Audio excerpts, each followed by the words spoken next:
बर'नि थै आरो गोलोमदैजों खस्थ' खालामना मोननाय लाख लाख बर'नि खस्थ'आ ओरैनो दैयाव थांगोन। बे हायाव जेसेबां गोथौसिम जावनानै नायो जोंनि आबै आबौनि बेगेंखौनो मोनगोन। We have a dream. Kokrajhar, Chirang, Buxar, Udalguri. Dream to live as a people with dignity and honor. नाथाय एबारनि इलेक्शना थांनाय समफोराव जालांनाय इलेक्शननिख्रुइ जुदा एबा गुबुन रोखोमनि। नाथाय माब्रै जुदा एबा गुबुन रोखोमनि? बिटिआर आव जायखिजाया पार्टियानो सरकार दाया मानो सिबा बर'आनो जागोन। दा खोथाया जाहैबाय BPF आरो UPPL थारैनो ज' जामारनो हागोन ना हाया? 2025 मायथाइयाव सोर जागोन बिटिआरनि गोदान चिफ?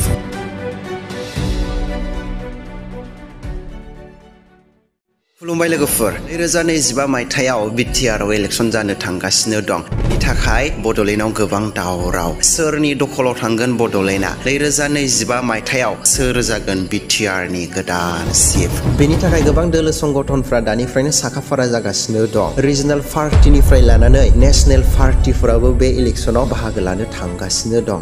लोगोफोर, नोंथांमोना बे भिडिअआव नेशनेल पार्टी आरो रिजनेल पार्टी बे सोदोबखौ गोबां बार खोनानो मोनगोन। बेनिखायनो नोंथांमोना कनफिउज जानाङा जे नेशनेल पार्टी माने मोनसे गिदिर ओनसोलाव फुरा इन्डियानावनो सामलायजानाय मोनसे पार्टीखौ नेशनेल पार्टी होननानै बुंनाय जायो आरो रिजनेल पार्टी माने मोनसे फिसा ओनसोलावल' सामलायजानाय मोनसे पार्टीखौ रिजनेल पार्टी होननानै बुंनाय जायो। दा बेयो क्लियार जाबाय। दायो जोंहा बड'लेण्डआव मोननै गोहोगोरा रिजनेल पार्टी दंखायो, BPF आरो UPPL। आरो नेशनेल पार्टीखौ जोङो गोहोगोरा होननानै बुङोब्ला BJP आरो कंग्रेसखौ लानो हायो। बेनि अनगायैबो माखासे फिसा गेदेर नेशनेल पार्टी आरो रिजनेल पार्टी दंबावो जायफोरा बड'लेण्डआव एसेबां गोहोगोरा नङा। बेफोर गोबां पार्टीफोरनि गेजेराव रिजनेल मोननै पार्टी BPF आरो UPPL आ हिउज बर'नि पार्टी एबा गोबां बर' सुबुंफोर थानाय पार्टी एबा बर' लिडारफोरजों सामलायजानाय पार्टी। दा खोथाया जाहैबाय मा? बे मोननैबो पार्टीया बड'लेण्डआव गोहोगोरा जानायलाय आरो माखासे फिसा गेदेर रिजनेल पार्टी आरो नेशनेल पार्टी थादेरनायलाय रावबो हारसिं बड'लेण्डआव सरकार दानो हागोन बादिखौ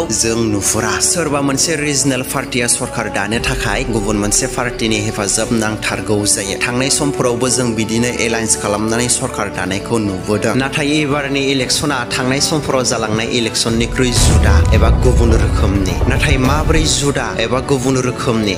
खोथाखौ मिथिनो थाखाय जोङो नैबे खोथाखौ बुजिना लाग्रोनांगोन जे बड'लेण्डआव जौगानाय लाबोनो थाखाय बड'लेण्डनि फारफ्रोमबो बिथिङाव डेभेलपमेन्ट खालामनोब्ला जों बड'लेण्डनि मासियाव सासे बर' मानसिखौनो फज'नो हानांगोन, अब्लासो जौगागोन। जुदि गुबुन हारिनि मानसिया बड'लेण्डनि मासियाव जिरायोब्ला एबा चिफ जायोब्ला बियो बर'नि जौगानाय खामानि मावगोनखौ जों आसा खालामनो हाया। गुबुन फारसेथिं बर'नि थै आरो गोलोमदैजों खस्थ' खालामना मोननाय लाख लाख बर'नि खस्थ'आ ओरैनो दैयाव थांगोन। बे हायाव जेसेबां गोथौसिम जावनानै नायो जोंनि आबै आबौनि बेगेंखौनो मोनगोन। We have a dream. Kokrajhar, चिरां, बक्सर, उदालगुरी.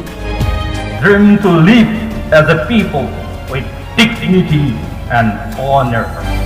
जुदि दानि जौगाफुनाय मुगायावनो जों समजों लोगोसे जौगाफानो हायाब्ला बेनिखायनो जों गुबुनखौ आसा खालामनो हाया। दा बियो क्लियार जाबाय। दानिया फैदो माब्रै जुदा? थांनाय समफोराव मोनसे रिजनेल पार्टीया गाव हारसिं सरकार दानो हायिलाय रिजनेल पार्टीजों रिजनेल पार्टी लोगो जायालासिनो एबा गावजों गाव नायलायनो हायियाव मोनसे रिजनेल पार्टीया नेशनेल हानजाजों लोगो जानानै सरकार दाबोदों। बेखौ बयबो मिथिखायो, बेयो क्लियार। दानिया बै नेशनेल हानजाया थांनाय समफोराव BTC आव गाव हारसिंथ' गोहोगोरा नङामोन, थेवब्लाबो BTC नि सरकार दानायाव गोबां सम थाबोनो मोननायलाय आरो गुबुन गुबुन डिपार्टमेन्टआव EM GM जाबोनो मोननायलाय बे पार्टीयाबो लासै लासै BTC आव गोहोगोरा जाबोगासिनो दं। आरोबाव बिनि सायावनो बर'नि माखासे सिनायजानाय गोरों गोरोंफ्रा बे पार्टीयाव हाबनायलाय बे पार्टीयाबो BTC आव आरोबाव बांसिन गोहोगोरासिन जानो थांगासिनो दं। जेराव फैबाय थानाय समाव BTR इलेक्शनाव नेशनेल पार्टी एबा BJP आ रिजनेल पार्टीफोरखौ जोगारनानै हारसिं इलेक्शन इलेक्शन गेलेना सरकार दानो सिं खायदा खालामगासिनो दं। दा खोथाया जाहैबाय मा खोनानाय बादिब्ला बिटिआरआव जायखिजाया पार्टियानो सरकार दाया मानो सिबा बर'आनो जागोन, नेशनेल पार्टियानो जाया मानो एबा रिजनेल पार्टियानो जाया मानो। हमना ला बिजेपि पार्टियानो बड'लेण्डआव सरकार दाबाय अब्लाबो सिबा बर'आनो जागोन, जेरै बिश्वजित दैमारी। नाथाय बे नेशनेल पार्टिया बड'लेण्डआव सरकार दायोब्ला जोंहा बर'फ्रा मा उसुबिदा जागोन एबा मा लाब एबा लस जागोन बेसो जादों खोथाया।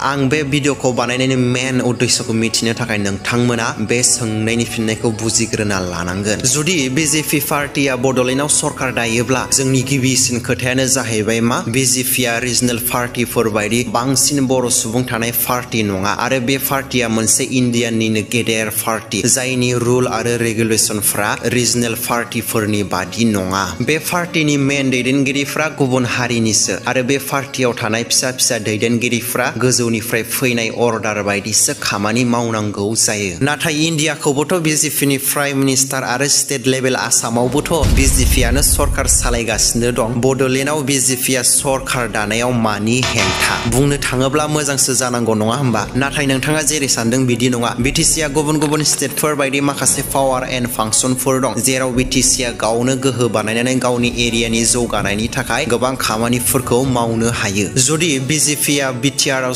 सरकार दायोब्ला बैफोर गोहोफोरा बिजेपिनि आखायाव थांजोबगोन। गुबुन फारसेथिं बिटिआर सुक्तिनि गोबां दफाफोरखौ बिटिसि गभर्नमेन्टनि थ्रुयै मावफुंनांगौ दं, जेराव बिटिआर सुक्तिनि गोबां सागानगिरिफोर आरो गोरों माखासे बर'नि लिडारफोरा जायफोरा गोबां बोसोर हाग्रायाव थानानै दावहा नांबोबाय, जायफोरा बर' हारिनि थाखाय गोबां बोसोर सोमावसारबोबाय, जायफोरा बर' हारिनि थैनाय थांनायखौ लानानै जुजिबोबाय, बैफोरबायदि मानसियानो दिनै बर'नि लकेल पार्टिनि दैदेनगिरि आरो सोद्रोमाफोर जानानै दं। जुदि बैफोरबायदि गोबां खस्थ' खालामबोनाय मानसियानो दिनै बैफोर गोहोखौ बाहायनो मोनाब्ला, आद्रा थानाय माखासे दफाफोरखौ मावफुंनो खाबु मोनाब्ला, लाख लाख बर' सुबुंफोरनि खस्थ' थै गोलोमदै गारनानै मोननाय बिटिआरनि गोहोखौ गुबुन हारि दैदेननाय नेशनेल पार्टिनो हरोब्ला बर'फोरनि खस्थ'आ ओरैनो दैयाव थांगोन आरो बेफोर नेशनेल पार्टिफोरनिफ्राय बड'लेण्ड आरो बर'फोरनि जौगानाय खामानि मावगोनखौ जों आसा खालामनो हाया। सिबा बर'आनो जायाथों मानो बियो पार्टिनि नेम बादिसो सोलिनांगौ जायो। दा बियो क्लियार जाबाय। दानिया फैदो बड'लेण्डनि जौगानाय खामानि मावनांगौनि थाखाय रिजनेल पार्टिखौ जों माबोरै देरहाहोनो। आं सिगाङावनो बुंखादोंमोन बड'लेण्डआव मोननै गोहोगोरा रिजनेल पार्टि दं, BPF आरो UPPL। दा खोथाया जाहैबाय मा मोननैबो पार्टिया गोहोगोरा जानायलाय भटार्सफोराबो 50-50 जानानै दं। रावबो हारसिं सरकार दानो हाया। थेवब्लाबो